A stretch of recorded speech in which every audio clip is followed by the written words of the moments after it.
Welcome everyone to the Monday night series. Erin Snow is again joining us. She's the clinical director for our residential program and oversees, everything else, Empowered Women's Retreat, etc. So she has lots of information, wealth of knowledge to help people on this journey.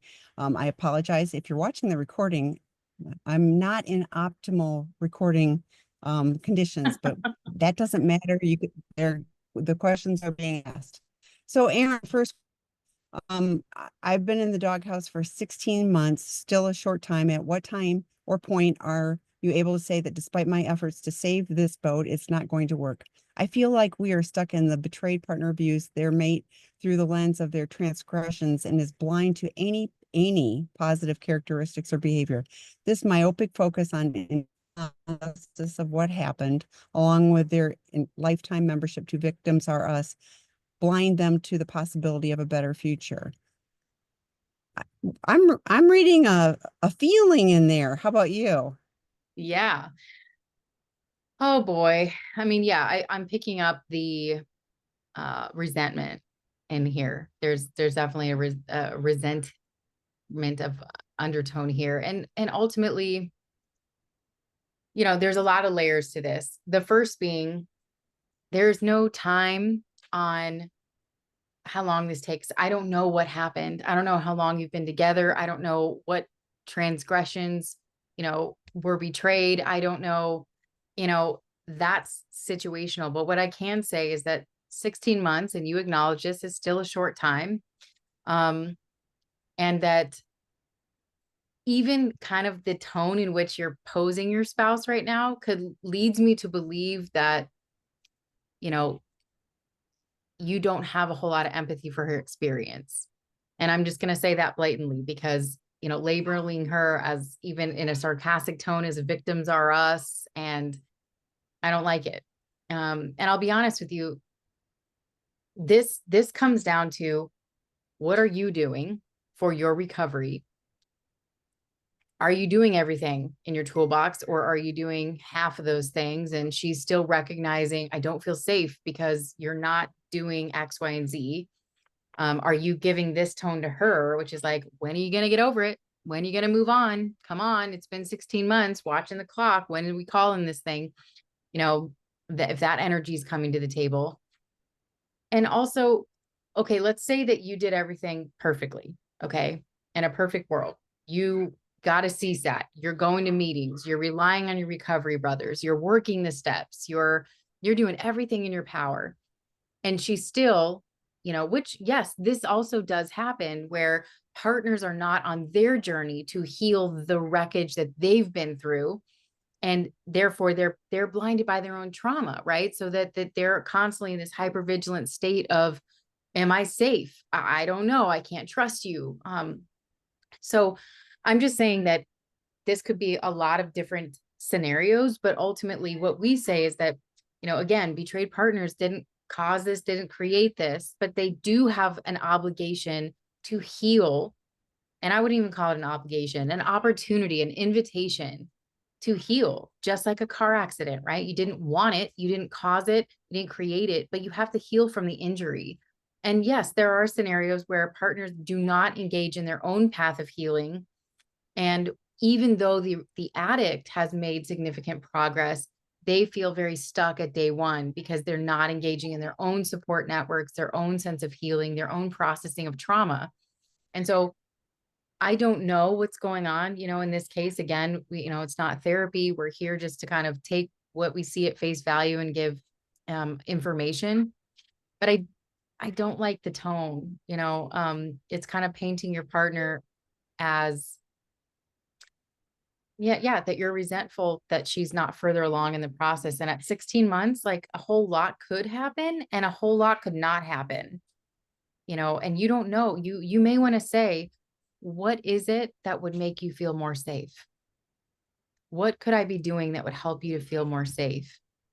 Ensuring that you guys have some CSAT support that can sit down with you and really call out the things maybe that are happening that both of you are blind to, right? Maybe it's she's not engaging in her recovery path and therefore she just cannot see any of the benefits of your recovery, or that, they could say, you know what? you're not doing the things that are making this relationship heal and repair, or what's the disconnect, right? I always say that, and Tammy, if you would put, or maybe you can't right now, but anyways, the Kristen I can. Snowden, should I stay or should I Yes. go podcast is really good. I think it's good for betrayed partners, but it's also good for addicts. It's asking some very practical questions around, when do I call it? Or what things do I leverage and understand about why I should be staying? So I think it's a good reference tool. But certainly, let's say you are seeing a CSAT, you are going to recovery meetings, you're relying on your brothers, you're doing all the things, and your partner and you are just at a stalemate, and she's not willing to engage in her own path of recovery. Then yeah, there does come sometime a point where we say, what's irreconcilable differences? There's too much damage that's been done that I personally can't get past it, and I won't be able to get past it even. And that's okay too. We're a place that does not judge whether people choose to stay together or separate. We want what's healthiest and best for all parties involved, recovery wise, and um, yeah, just in general. Oh, it looks like we lost Tammy here for a minute. So I'm going to go ahead and move on to the next question. Okay. So this person says, I guess my question is, when do you stay when someone says they are done consistently? Good work, Tammy. So I don't know if you're the addict, the betrayed partner, but what I would say is that if someone is consistently saying they're done, that's difficult. I always say that in relationships, no matter what the hell's happened, you have to be able to say that both of us are in the trenches working on this. And not just in the trenches, but that we're actually both engaging in some kind of path forward. We have united goals, whether or not we're unsure, but somebody that's saying, we're done, we're done, we're done. Tammy, I went ahead and read the next question. I guess the stay or go question. So again, reference the Kristen Snowden podcast, because I think it's really great for when you're considering, should we stay together? Should we separate and move forward with our lives? There's some really good questions about, years we've shared together, good memories. Is there a foundation of love? And then, yeah, what it looks like to move forward. But yeah, I would say that somebody who's consistently saying we're over, is either in like a trauma cycle, that they're part of what they do when they're triggered is to just say, I'm fucking out of here. But I would say in this case, I don't have a lot of context. So I would just say, figure out, where is it always I'm done and I'm telling you I'm done, I'm done, I'm done, I'm done? Or is it this comes up when big triggers come up and they're upset, and they use that as a term of being out of it. But yeah, you got to both be in the trenches doing the work. Tammy, you're muted. I want to tag on to the first one too, Yeah. because I'm like 16 months, like addict partner, you knew for however long, years, decades, what you were doing. Betrayed partners go, oh, everything I thought is not reality. Like I thought I had this relationship, I had this spouse, I had this partner, all of these things. And now having to go back and rethink about everything. I mean, Dr. Rob has said often, 18 to 24 months is pretty typical for, partners to be, dysregulated. Hopefully they're doing things to be more regulated. But yeah, I really picked up on the resentment. And I'm like, we have choices in all of this. I'm glad you're doing things. And I did also note that, that, despite my efforts, and I'm like, are they, like Erin said, full steam ahead? You're doing regular 12 step. At 16 months, hopefully you've completed all 12 steps. You're maybe going through them again. You're working with your sponsor regularly. If you have really done all of the work, then I would invite you to check out Dr. Eddie Caparucci's, like the pain field webinar is really good and talks about that. His is really about couples getting to the other side, and that could be useful for you to understand, more of like holding the space, holding the emotional space of like, gosh, yeah, yes, I can understand how my problematic behaviors have caused you this much pain. And like Erin was talking about, what can I do in this moment? And maybe don't even talk about it in that moment. Ask, when this happens, what can we do that would be different than this pattern that we're doing? Because resentment for addicts is the number one offender. We are more likely to act out again if we are resentful. And so you're setting yourself up for a problem as well as a relational problem. So I just wanted to tag on to that, No, I aspect. think that's great. And also many of our partners, or many of our addicts have been doing this for 30 years, 20 years. Um, and they're real impatient. They have a partner that's extended grace and compassion to say that I'm willing to check this out. I'm willing to see what can happen. And they extend very little compassion and grace when their partner's not ready at 1 year, at 5 months, at 6 months. So I just say, consider the amount of grace and compassion your partner has extended to you, and really look at, where's this resentment coming from, right? Is it my own shame in the way? Is it my own impatience because I want what I want and I'm entitled? Like, what is it? And really then getting to the bottom of like, what would it take for us to move to that place of healing? What's in the way? What are the barriers? What's not going well? And what is the goal? I'm like, And what's the ask, goal? yeah, what is your mutual goal? I often refer to Dr. Rob did a podcast with Dr. Stan Tatkin called We Do, January of 2019. You got to go dig for that one. It's great because it talks about in a healthy relationship, this is what we focus on. In a healthy relationship, we are individually happier, healthier, all good things happen. In an unhealthy relationship, the contrary is Yeah. true. And if you don't want to be in a healthy relationship, then yeah, I put the link. I wrote a blog because there were actually 4 components. Kristen Snowden's, I love it, 10 questions to journal about. But then, we went a partner that stayed, a partner that went. We had a divorce mediation, and then our COO is also an attorney, so he's mental health and an attorney.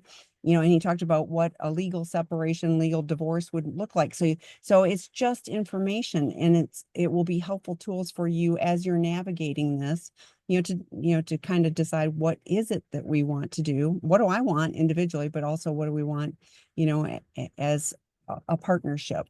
But Yeah. and in a healthy relationship, like, good things happen for each of you individually too.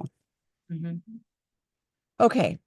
I'm the porn addict in recovery, 5 months sober, working with a CSAT twice a week. My wife knows the full truth without official disclosure yet. Things between me and my wife, I would say, are improving. We talk every day. I try to share with her my feelings, struggles. The thing is, my moods are very volatile. One day I'm in almost euphoric state, and I feel good about myself in the future. Other days, like today, I feel completely withdrawn and tired. The worst part is that I don't even know why I feel this way. I have problems with naming basic feelings. Oftentimes, I don't know what I feel and why I feel a certain way. After these few months of sobriety and working with a CSAT, I feel like my problems are only piling up. There are so many things wrong with me, realizing how my life used to be so basic, no feelings, no reflections, low self-worth, people pleaser. I just feel devastated at times that I'm a 40-year-old man who failed a life. I guess my question is, will I ever feel? First of all, I want to give you some empathy and grace. These early days of sobriety are not easy. For many of our guys, there's an underlying intimacy disorder, right? So this isn't just, oh, I got caught and I have to deal with that wreckage. It's now I'm being called to the table to actually learn empathy, to learn that I have wants, I have needs, I have emotions. This is a language I never learned, and I don't know how to use it, and I don't know how to label it. And I don't know how to get out of triggers that I'm in. And it is a learning experience, and it is challenging. Also, there's a withdrawal period. You know, when it's like, this was my solution. Same thing with alcohol, same thing with drugs, same thing with porn, same thing with anything we use to numb our emotions. It was our solution until it didn't work, until it started impeding in our functioning and in our relationships and in causing destruction. So when you remove that, what are you left with? You're left with the things you were trying to numb out. And you didn't even have a language for what those things were. Now, I would say that you're doing all the right things, right? You're in therapy, you're I believe going to meetings. Ultimately, as you navigate this process, you're going to discover yourself, but you are in, I always call it like an ego death, an identity crisis, right? That you remove this big piece of how I managed life, how I kept all the balls in the air. And for many of our guys, they also have a sense of what I call is learned performance-based validation. They learned that their worth was based on what they could do. And many of them were very successful, right? But they got to that pinnacle of success, or they got to that place where all of a sudden, I recognize how empty I am and my relationships are failing. And the things that actually matter to me, I can't do it. I can't meet the need the way that I want to. And so you're going through the process of meeting yourself for the first time, you know, without all of the ways to escape yourself, without all of the ways to say that this is who I am and this is my worth. What's under that is a lot of brokenness. And 5 months in, you're still very new to this. It's going to take a minute to be able to get some coping skills, be able to identify those emotions, be able to actually start speaking this new language that you just learned exists. Because I imagine in childhood, this is true for many of our clients. Yeah, nobody validated feelings. You weren't allowed to have needs. You weren't allowed to have wants. And so I think that's baseline. One thing that I recommend to some of our clients that, again, they have these days. First of all, you want to rule out any mental health things going on, right? Ruling out whether I have bipolar, whether I am OCD, whether I have depression or anxiety, that's an important rule out, as I'm just kind of looking at like the difference between euphoria and like down in the dumps. That's extreme. It's also par for the course on kind of normal levels. So just something to think about. Is that tracking your feelings in a journal. So actually writing down, you know, today, Monday, January 13th, 0 to 5. 0 is like suicidal and nothing going on for me. 5 is like euphoria. Where am I? Okay. What was going on? What preceded what happened that I felt this way? What was going on for me? How did it feel? Where did I feel that in my body? And if I applied a label to it right now, what would it be? Right. And what thoughts does that then produce? That's a little bit of like CBT work, but really just starting to track it. And you may be able to see trends. Oh my gosh, on Mondays, I am a mess because I went back to work, because I was away from the family. I was overwhelmed and stressed. You might be able to see like, oh my gosh, these circumstances contribute to these thoughts, which contribute to these moods.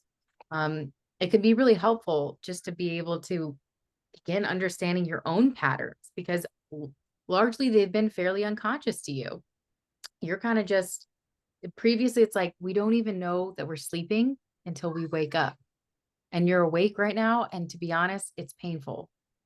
And I'm grateful you have good days, but on the rough days and every day, journal about it so that you can begin to say, when do I feel euphoric and happy and good and stable? And when do I feel really down in the dumps? And what can I do to provide myself more support on those days? Whether it's more recovery calls, whether it's I'm letting my partner know that this is the cycle I notice with myself, you know, I don't know, but you're still in the thick of it. And I promise you, you know, hope is on the other side of this if you just continue the journey. One thing I can guarantee is that going backwards produces more of the same. You know, going forward, there are hope for brighter days. And so just don't give up. I feel the kind of desperation in this post. And I just want you to know that, you know, there is support, there is hope. And I remember those days very clearly in my own recovery. I do too. I was like, I completely understand this one too. Yeah. Yeah. Yeah. I thought I was going crazy some days, because it was like the old self was fighting with the new self, and I couldn't figure out like what I actually wanted. And yeah, it felt like a part of me was dying off. And really what was happening is I was leveling up. I was leveling up my frequency. I was leveling up who the contacts and people I was in connection with. But I had to kind of grieve the loss of what was before and be able to usher in this new life. There are good things to come. All I know is that going back is not the answer. And I don't see in this that there are meetings. So I'm seeing, They're oh, I'm so going to, helpful. huh? They're so Oh helpful. yeah. Well, and I'm Oh, like, I don't care. You can see the best CSAT on the planet. That's 2 50-minute sessions a week. And addiction is 24/7. And so I'm with Erin on the journaling. And the one thing I would add is, what recovery work am I doing today? How many meetings am I going to? Am I consistently? I do my meditations in the morning before, before I get even on a chaotic trip. I'm going to do my meditations because that grounds me. And that's fine. And I still go to 12-step meetings. Just doing meditations, I'm not in connection with other people. I want connection with other people. That's really important, to me in my recovery. And so if you haven't, you're early in this process. If you haven't done our Porn Addiction 101 work group, Scott's great at teaching that, and you'll have foundational things. Many CSATs recommend those work groups to their clients because you get more traction. You're going to have, more connection. Sometimes those guys you don't have to, but the ones that do, I'm make friends. connections and our peer support. Guess what? You're talking about things and you're going like, I'm having a great day. I'm having a not great day, like whatever. And you're getting support for it. Because honestly, to me, the euphoric days are just as much of a trap as the very down days, because those can be oh, I don't need to do my recovery work and everything's great, and they're so appealing. We seek intensity. Euphoria is intense, and so it's really important to pay as much attention to the euphoria as to the other. But with the journaling Erin talked about, I would add, and here's the recovery work I did. Here's the recovery peers I talked to. Here's what, I went to my 12-step meeting. I called my sponsor, what step I'm working on. Pay attention to that, and you will see patterns, and you'll go, oh, if I'm doing my recovery work and doing these things, I tend to have my goal is to be living in the middle. And when I was early in recovery, I was doing exactly that, swinging through the Yeah. middle. The only time I saw the middle is when I was flying to the other side. Mhm. It's not like that anymore. I'm mostly, there's a little wiggle room, but I'm mostly in that beam. And, it sounds boring and it's fantastic. It's not boring. It's like, oh, such a relief. So, Yeah. okay. Next question, Erin, is I found out about my partner's betrayal when he was in rehab. He's been sober for almost 2 years, and I'm also in Al-Anon and understand the disease of alcoholism. In order for him to stay sober, he doesn't drink. How does a sex addict have a healthy sex life without triggering him into old behaviors? This is a great question, and I'm going to go find the betrayed partner work group. It started last week, Tuesday. This is the kind of stuff we answer in that too. So I'm going to find that while you share, please. Yeah. So it sounds like he was in rehab for alcohol when you discovered his sex betrayal, relational betrayal. And that's really challenging. And yeah, I think that substance use and even mental health has kind of found its place in society, that there's a lot of resources out there. There's a lot more understanding when it comes to sex addiction. It is a lot more nuanced and stigmatized and difficult to share and difficult to find resources and difficult to find support. um but yeah, I mean, so with sex addicts, the goal is healthy sexuality, right? So it's easy with alcoholism to say that sobriety looks like what? Abstinence, right? You just don't drink and of course that's much more complicated than it sounds, but it's simple, right? It's just don't drink and you're sober. Um, in this realm, we're looking at what is healthy sexuality.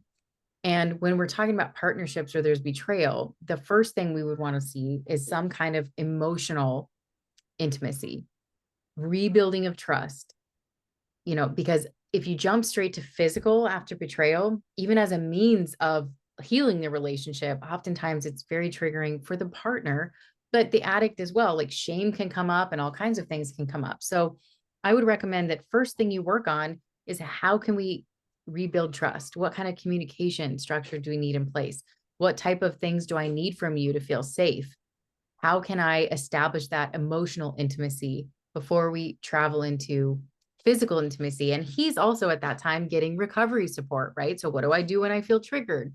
Having a good foundation of, I can call my sponsor if I'm triggered. I can call a recovery brother. I have tools that I can use when I feel triggered.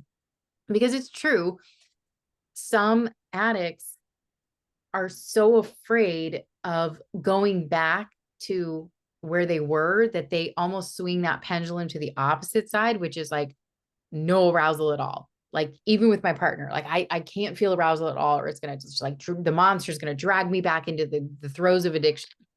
And that's not necessarily true, right? Because a lot of acting out behaviors are devoid of intimacy altogether, right?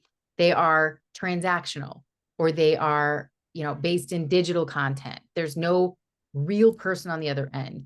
Or even if it's like love addiction or relationship addiction, it's fantasy based, right? You don't share a bank account and a home and responsibilities with that person. So it's also not based in true intimacy. So I have less concerns about physical intimacy between partners that are repairing than throwing them into triggers than I do about not really restoring emotional intimacy and trust before you navigate those waters of physical intimacy.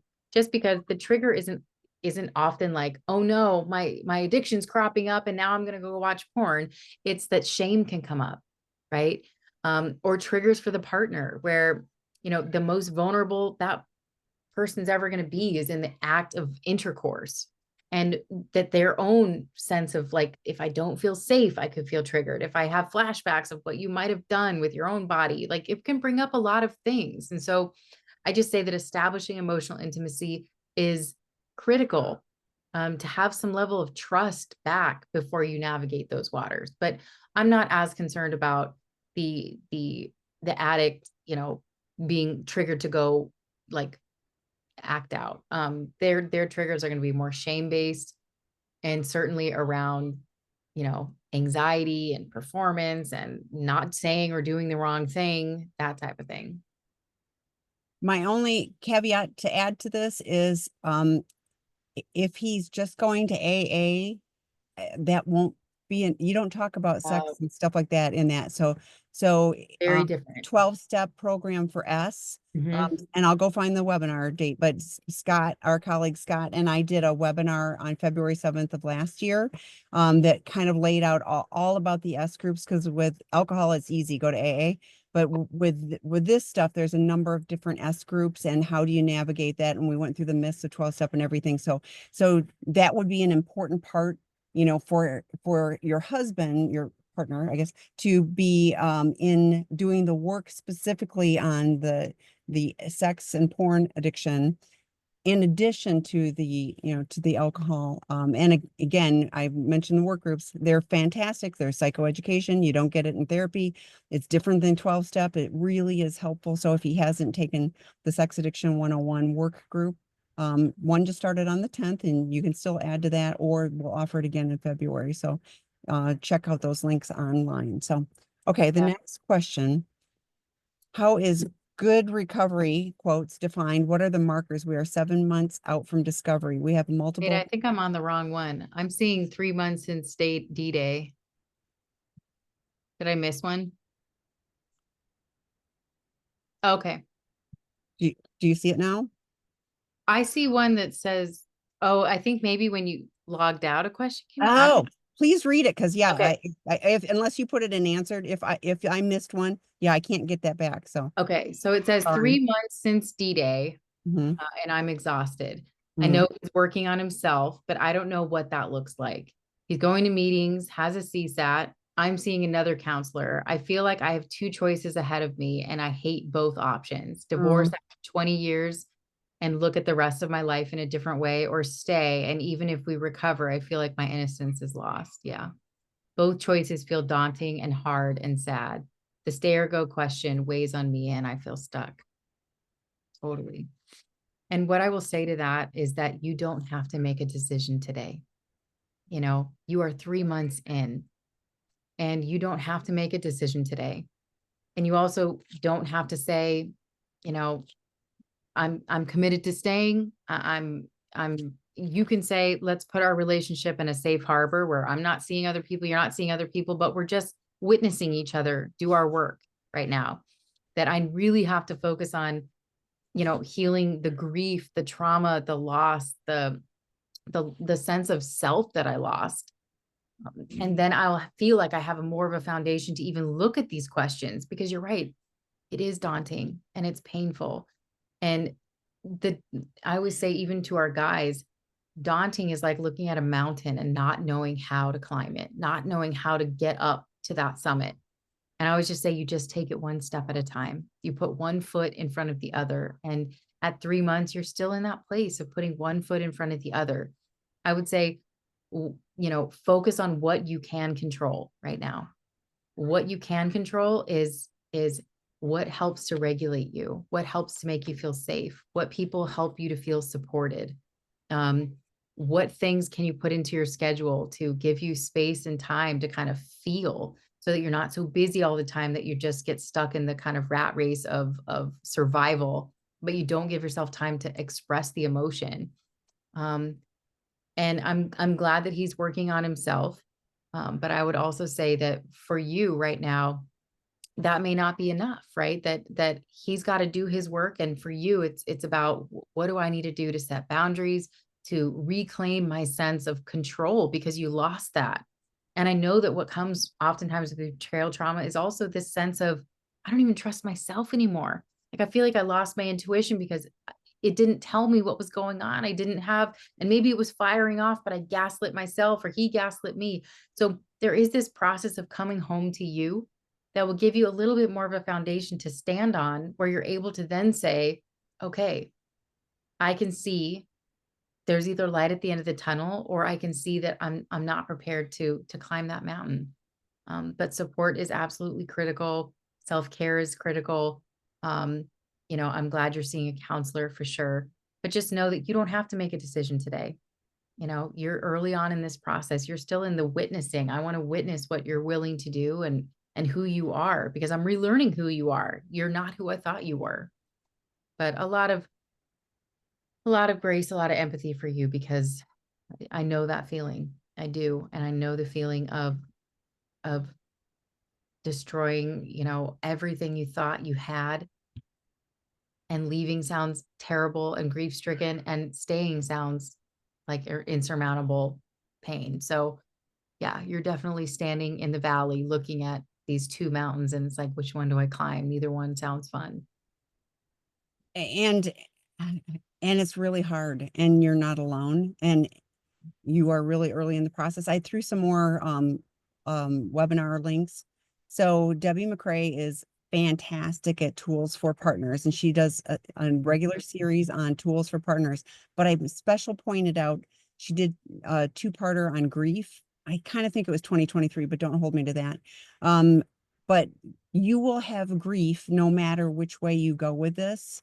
And understanding that, you know, you're going to grieve the loss of your innocence. Erin read that. Yes, you will never naively, and I don't say that in a negative way, but you cannot trust your partner 100%, because you know he has, you know, and could again betray you. So, but honestly, so many people who are willing to stay the course, and everybody gets to choose, it's everybody's journey, but they find that they have a better relationship, deeper, more honest, if they're willing to. I put the podcast, I typed it in the chat, you know, January of 2019, Dr. Stan Tatkin on sex, love, and addiction, in case you're listening to this later, so you can find it. But you know, for those that are willing to put the relationship as a focus, and we're in this gap, but we're going to keep, you know, working on this, and it's going to be messy. It's going to be messy no matter which way you turn. Like Erin said, you're in the valley. But please lean into all of the resources, the work groups, the free drop-in groups, these webinars, all of these are great resources to support you, on this journey. So, like don't do this alone. It's not a do-it-yourself project. So, okay. So now how is the good relationship defined? Okay. How is a good relationship defined? What are the markers? We are 7 months out of discovery. We have multiple appropriate therapists, groups, and coaches. He identifies as a sex, porn, intrigue, violence, rage, and alcohol addict. While he attends all of the meetings and therapy appointments, we're still struggling with safety and stabilization. Yeah. So the beginning of the question was, how is good recovery defined? And so I'll start with that, because ultimately for our clients leaving treatment, we look at an aftercare plan that includes, yes, a qualified professional. So one for the partner, one for the addict. We don't recommend couples therapy like right out the gate in early recovery. We want to see some established recovery on both sides. And then going to meetings, having some kind of group where you're actually relying on, the addict is actually relying on recovery brothers versus having all of their dependency needs met by their partner who's angry and not able to fulfill that right now. And not just showing up, right? It's like, I took a service commitment. I am actually working the steps. I'm actually working with a sponsor. I'm actually calling people. Like, you can be a seat warmer. You can sit in the back of the room and say, I went. But if you're not actually engaging with, the whole purpose is the community and the process of doing step work to move forward. So that's how I would define good recovery. However, in your case, we're not just dealing with sex addiction. We're dealing with, also substance or alcohol addiction, rage and violence. That perks my ears up. And you're dealing with safety and stabilization. So, I mean, realistically, when we're dealing with couples where domestic violence, rage, safety is an issue, it's not even ethical to do couples therapy. It's not even ethical to work with the couple if that's on the table. And that is trained for all therapists. Okay. So I would say, if you're dealing with the point of like safety being an issue, that's a basic human need, right? So if you don't have safety, there is no moving forward. And I mean, like, you're talking physical safety here. That to me would be an indication for separation, that we have to fully separate until he has enough tools, enough coping skills, enough established ability to be a safe person before we can cohabitate. I'll just say that would be our first recommendation when we're noticing that safety, if it's explosive arguments, if it's throwing things, if it's physical violence, I mean, no, the answer is no. We're not even engaging in any kind of healing process when you're still perpetrating safety and trust in the relationship, and that's the same even with acting out. We would say the same thing. It's like, you cannot start new if they're still acting out. You can't do a disclosure and they're still acting out. There's no foundation to build on when I'm still in the cycle of trauma. And so that would be the same if we're talking about rage, emotional and physical abuse. Yeah, we're looking at separation. We're not looking at, oh, good job. You went to your meetings when you're coming home and like throwing shit across the room and I'm terrified. That is not, those two things don't come together for progress. It has to be, I have to feel physically safe first and foremost. I mean, that's just like a primal human need, to feel physically safe. And then you build on emotional safety. Then you can build on repair, but we're not there yet with this. So, yeah, good recovery is definitely not defined by emotional or physical abuse. That's for sure. And they may need more help, more qualified help. And maybe that looks like residential treatment. I don't know, but certainly separation would be indicated in this case. Yeah, I was thinking, I mean, recovery is challenging, but that's a whole litany of acting out behaviors. And there's a lot of acting out, and including, I think tougher ones, when you're talking about intrigue and violence and rage, sex and porn, like the behavioral alcohol, stop, get sober. But, some of those other ones, they're a little more they're harder to get to. And if you are just looking at, well, we're just going to talk about your alcohol, we're just going to talk about your porn, like you're not looking holistically. So there's lots of, none of this acting out is because, any of those things are awesome in their own right. It's all about the escape. It's all about a maladaptive coping mechanism. Recovery, we say, takes 2 to 5 years. Some people say 3 to 5 years, and that's doing things, and I'm not trying to, I hate using the but I'm like, this is a lot of stuff, and that is challenging to do on an outpatient basis to get all of those things, in a place of stability. So yeah, I'm with Erin. Safety for you, healthy boundaries for physical would include, what do you need, from a safety standpoint. So. And the raging, I mean, that's even if there's not physical violence, raging is so emotionally devastating, that would be not a safety thing there too. So, Mhm. so what's the percentage of couples staying together? And I will note on this question, I did type in I reminded the stay or go. I'm the betrayed partner, married 24 years, spouse betrayed 10 years ago, did a lot of work on himself, as did I, renewed our vows. All was great. And then he did it again. Now he moved out as of January 1st. He didn't move out last time. He's not in therapy this time because he said it didn't work the first time. When do I just give up? Do I keep trying? I'm in therapy. Mm, I'm so sorry. To answer your first question, we don't have those stats, and here's why. I mean, just like you can see, even just in tonight's questions, every couple is completely different, right? Who engages in what amount of work? Are there other issues? Are there mental health issues? Are there substance use issues? Are there rage and physical domestic violence issues? It would be very difficult to just, create a percentage based on just sobriety around sexual behavior, right? Because there's a litany of other layers when it comes to coupleships, right? With some couples, I'm like, did you ever love each other in the first place? Right? Some couples got together because they got pregnant or they had to move somewhere. Or, I mean, you can't come up with a statistic. How many couples stay together based on this one criteria when there's hundreds of factors on why couples stay together or don't stay together? Um, and again, even in our population of clients, it really is dependent on both people doing work on themselves, right? Obviously, the addict engaging in what, again, I have said is defined as good recovery and sticking with that, right? Not, this isn't, oh, I made it a year. All right, like sayonara recovery work, I'm moving on. This is something that has to be a part of their life for life, right? And recovery will look different as you get more time, but it's not always as intense as maybe in the first 6 months or year or even 2 years, but it is a part of your life for life, right? And I think that's hard to hear for some addicts, that you are changing your life so that you can stay sober one day at a time.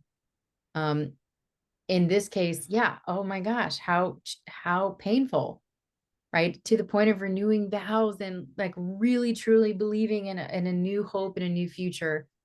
And then he did it again. And part of my question would be, did he stop doing all the work that he was doing? And I'm not saying at 10 years, you'd still be seeing a CSAT twice a week and you'd still be in, not 7 meetings a week. I'm not saying that, but did he disconnect fully from any sense of work?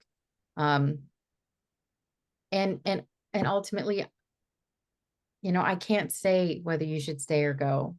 I don't know you. I don't know your history. I don't know your partner. I don't know the things that are good, the things that are bad. It would be, I can't make that call, but I think you have to give it some time. First of all, he just moved out less than 2 weeks ago. You have to give it some time, not just for you, but for him to really let all of this settle. Um, right away, he's like, I'm not going to therapy. It didn't work the first time. That's not a good sign, obviously. Somebody that really wanted to get in the trenches of work would be like, what can I do? I'll do anything because I care about you and I've hurt you again. Not, I don't know, that didn't work. That didn't work. So I'm just going to do nothing and resign myself. I mean, I don't know. So to me, that would be more based in, yeah, what do you have to save, first of all? Right? Mhm. what was part of your relationship in these last 10 years? And vow renewals, things being great. What does that mean? And the other thing I would say is if he's not, just because this happened 10 years later, he's not willing to do any work, that would be a deal breaker for me personally, and likely for most betrayed partners that have been through this before. If you're just not willing to do anything, then neither am I. You know, I didn't do this the second time. In fact, I gave you the grace and compassion to trust you again. We rebuilt, we renewed our vows, and you did it again, you know? So yeah, I'm glad you're in therapy. Seek support. The betrayed partner work group is amazing. Um, and just let the dust settle, let your emotions and everything come back into your body. Again, you don't have to make a decision today, but certainly right out the gate, he's not saying very promising things, that's for sure. Yeah, and check out Deborah Doax. That was the third in that webinar series. Because she had, if you're going to stay well. If you're going to go, I mean, I don't have it here. I'm in my car. But she had three things, and it's like, if you're staying, stay, but make sure you're doing it with integrity and intent. If you're gonna go with a plan. Like, it was very clear, and I love that message. She was so affirming on whatever your decision is, so that one may resonate the most with you. So okay. 12 weeks since D-Day of finding out my husband has an online affair with a woman for 16 years, then overlapping that he, for the last 10 years, going to cruising sites and having sex with men. He claims he is straight and only wants to be with me. I don't believe he can be happy with one person, especially a woman. He was a virgin when I met him and still claims I am the only woman he has ever had sex with. He had my full trust. I had all his passwords. He deleted everything and I never checked. He says sorry, like he's ordering off a menu.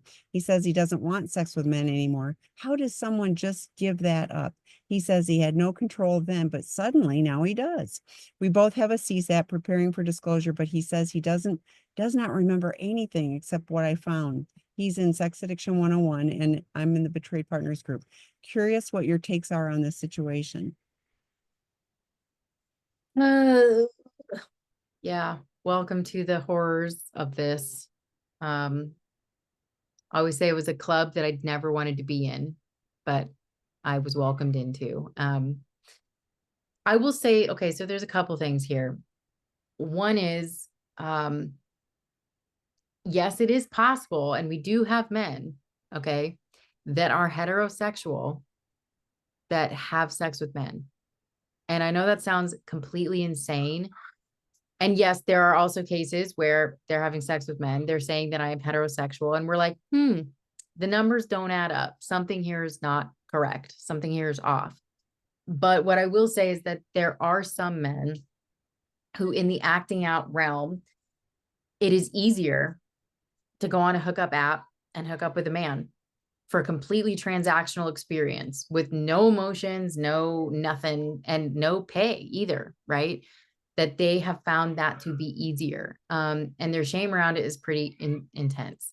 And honestly, it causes a lot of confusion for them around their own sexuality, which for us, it's like, I don't care what your sexuality is. I want you to stop hurting people, right? That our goal is to stop the behavior, whatever it is, if you're harming people. And in this case, you, right? But yeah, it's a more complex question, right? When you're talking about sexuality, gender identity, orientation, it's not just one thing. It's many layers. It's, you know, is there an actual attraction to the same sex? When did that start? Right? Was that prepubescent? Was that these fantasies or thoughts have always been with me? Is it that you know, I can have transactional sex with anything. I don't care what it is. I just have to release this thing when I'm in active addiction. But I would never imagine building a life with somebody. I would never imagine emotional or any kind of intimacy with somebody in a romantic sense of the same sex. So that's a complex question, right? And in treatment, we do go through those layers, but ultimately at the end of the day, in some ways, it's almost a red herring. We always say, like, the goal here is whatever your goal is. If that's to repair your relationship, and you say, I am sexually, physically, intimately attracted to my partner and I love them and I want to save this relationship, then sexual orientation is not actually part of us helping them stop the behavior. So it's challenging. They're oftentimes confused by it as well. And sometimes there's roots to trauma. Honestly, same sex, molestation as a child, abuse as a child. There could be a lot of things in this particular case where they're like, I have no interest in living my life as a gay man or as a bisexual man. I have no interest in that. I have no interest in it, but in this compartment where my addiction lives, it doesn't care. It doesn't discriminate. It goes for what's easiest, right? So that's one piece of this. And how does anybody just give this up, right? Same thing with any addiction. How do you just give it up? Well, you get into hardcore work, right? You get into hardcore work. If in the process of his work, he's discovering there is a sexual orientation concern or confusion or interest that he has to explore, then that would be the time that would come up and he would explore that. I'm glad you guys are both in groups. I think it depends on, I don't know. But in this case, I mean, I would more push for residential treatment for him because we're talking about, this is 3 months ago, 16 years, and then 10 years of like, this is not like show up to sex addiction 101 work group. Like this is, yeah, this is complex. And I would recommend, if possible, like seeking more of an intensive stay to actually unravel all of this. Erin, I've got some concern about the disclosure too, because we've seen this before where it's, I only remember the things that you already know about. And then what happens is more is discovered and the disclosure is extra painful for partners. Like then there's more and there's more. And so it's kind of the why am I even trying? So I mean, I know you see that too with, oh yeah, I only remember those things that you've already found out about. And what I magically have control over this. I mean, massive red flag for me. Like if guys are leaving our residential program and they're going, I got this, Yeah, I swore it off. I'm good. yeah. Willpower thing. And that is I'll never not, do that again. no. Yeah. So that's big concern for, okay. Next question. Betrayed here. My partner still has accounts with active logins and photos of women from right before us. The accounts I know of are a remote sex toy app with his ex as his last contact, a social media account delivering alerts to his work email for when a webcam girl goes live, a dating app, an account to buy and sell women's used underwear, etc. He doesn't know I know about these. I don't think he's active on them, but there's always a chance. I think he should have been open with me about having these accounts, and then we sit down in a transparent way and he deletes them. Is there an appropriate expectation 7 months from discovery, 5 months into therapy with an APSAT and CSAT? I'm supposed to wait for an undetermined disclosure date while he's active accounts. How do I bring this up to him? My APSAT and his CSAT. I don't want to give him a list of accounts that I know about so that he can keep a few in his pocket to see if I'm getting the truth down the road. We had a question like this recently about this, and yeah, like I'm wondering, what your APSAT is saying and how your APSAT is advocating and what your APSAT is talking to the CSAT about to get a date. So what are your thoughts, Erin? Yeah, I think that's the big thing is there needs to be a, a date or at least like a projected month. Hey, based on what I know about the client, it's going to take us 4 weeks, right? Or it's going to take us 6 weeks to get to that place. Some people won't put an actual like on this day calendar until they've received the disclosure to be able to review it to say, yes, I'm good with this going forward, meaning that the APSAT reviewed the disclosure from the CSAT. But yeah, a relative time frame, like an undisclosed amount of time is very, anxiety provoking and kind of shaky ground. So I would say that, I don't know, to me, I would be bringing this up. I would not be playing the game of like, I'm going to just talk about a couple of them to see if he actually gets honest. I would be saying to my ABSAT or to my partner, or say I need to have a sit down with all four of us, I'm aware that there are open accounts. I'm not aware that you're active on them, but to me, if we're in this process of healing, I would have the expectation that all of that shit would have been deleted, that you would not want to have any of these things in your back pocket, that they would not be active, that all of these things would be deleted. And that's my expectation. My expectation is that you don't have any of these things.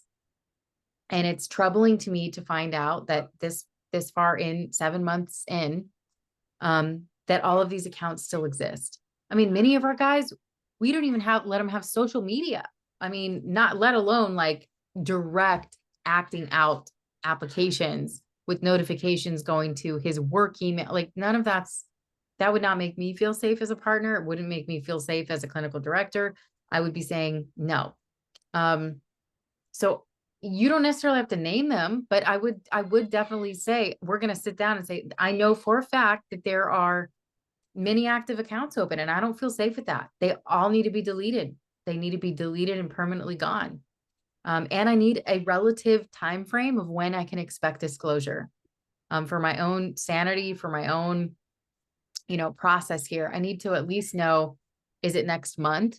Is there reason to believe that disclosure won't be happening in a certain time frame? And what are those barriers? Because, you're already in this place of being traumatized and overwhelmed. Yeah. Yeah. And I suspect there isn't a filter on his phone.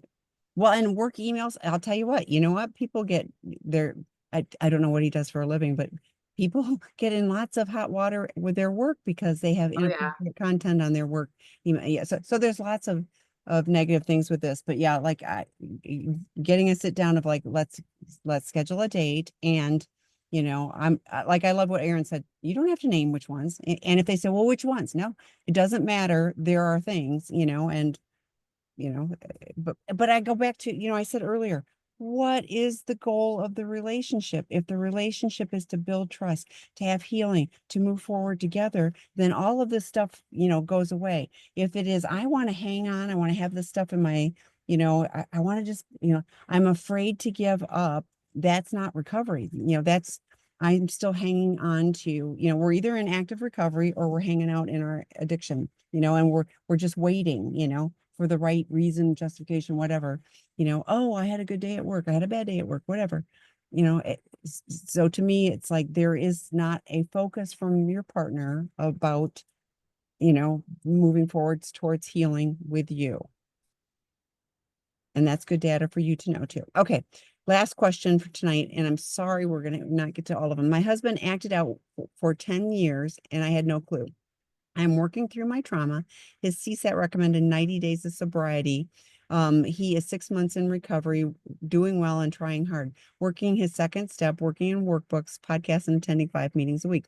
I feel safe that he is no longer acting out and he has several health checkups. Before finding out about his infidelity, I did not want to engage in sex with him, but now I feel more connected. I really enjoy sex and now actually feel like being intimate with him. I feel like this is being unfair to me. Thoughts? So it sounds like they want a 90-day abstinence.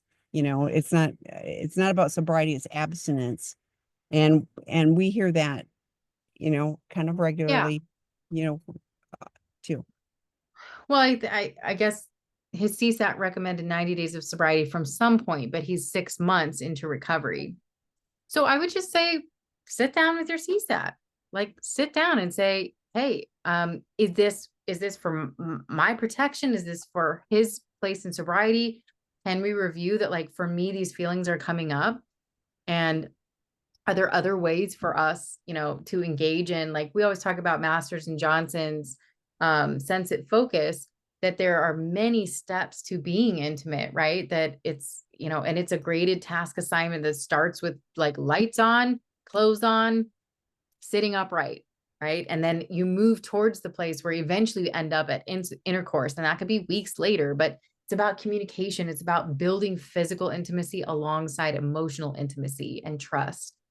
And so, yeah, I totally understand, you're like, hey, how the hell am I being punished now? Like, I actually feel ready, And so I would say check in with him, check in with his CSAT, bring your people together and just say, these things are coming up for me. Um, is it necessary to like wait it this out because the commitment was made? You know, we're 6 months in at this point. I feel really confident about everything he's doing. And I'm starting to feel those feelings of love come back and those feelings of wanting connection with him in this way.